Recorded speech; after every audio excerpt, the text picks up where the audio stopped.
Hi, this is Katie Weeks, your independent, close to my heart maker, and today I'm here to share with you a card that is created with the summer stamp set, and I am going to start by stamping this Fun in the Sun and the palm tree image in charcoal ink on a piece of white daisy. The white daisy measures 3 3/4 by 2 3/4, and I stamped it a few times.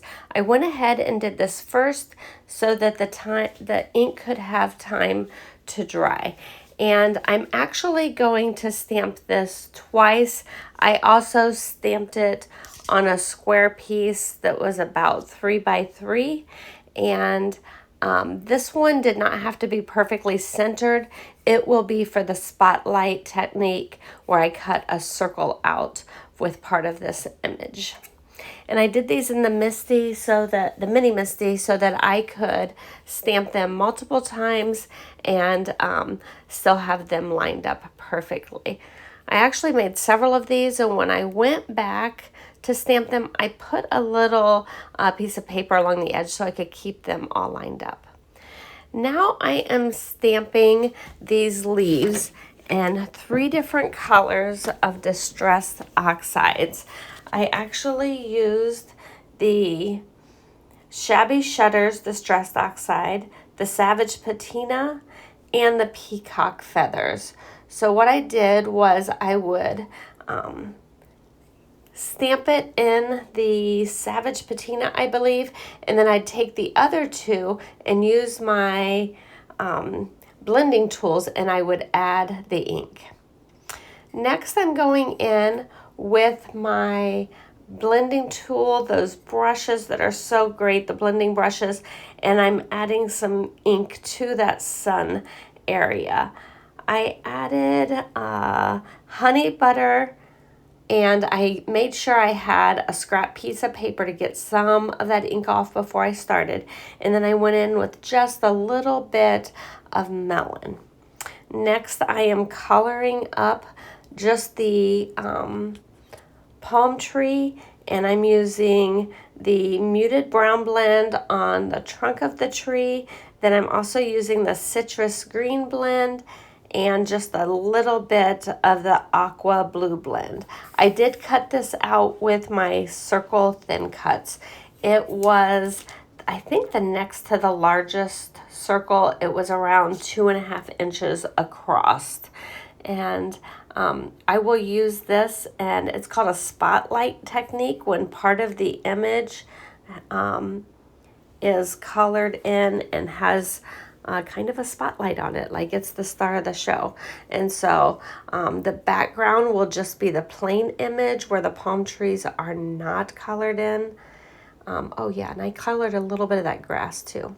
And there's my focal image.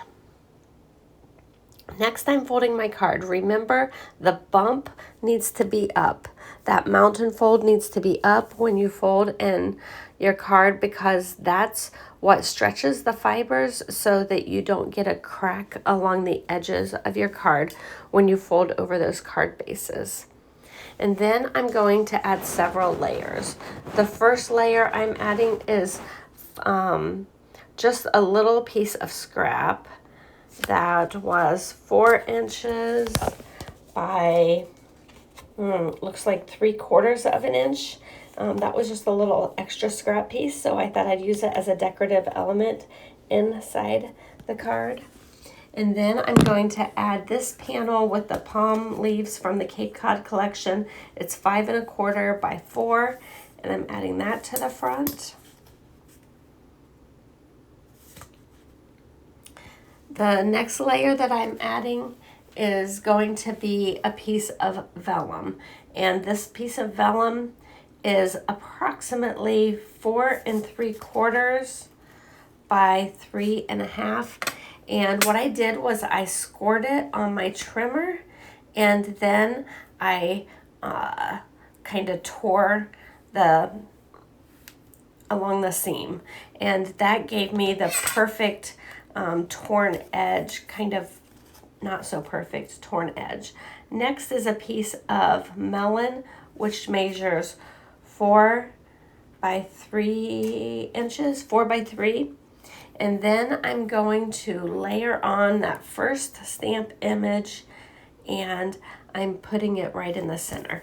That one again was 3 3/4 by 2 3/4. And then we have our focal image that has the collar to it, and I'm using some foam dots, some 3D foam dots, and I'm going to pop this up on the front of the card. Now those palm leaves that you saw me stamping with the Distress Oxide inks, those I had to fussy cut because there was no thin cut for those. So you'll see those come in for a minute, in just a couple minutes, and that one I did have to fussy cut. So the Makers with Heart focused on thin cuts this month, so you're going to see me add some extra videos or videos for other collaborations or swaps and things, and I'm going to try to use thin cuts on as many of them as I can. So this one is a circle thin cut, and the technique is the spotlight technique.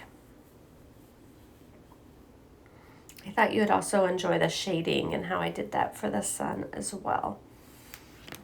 And a few of my lucky customers received this card in the mail this week, I hope.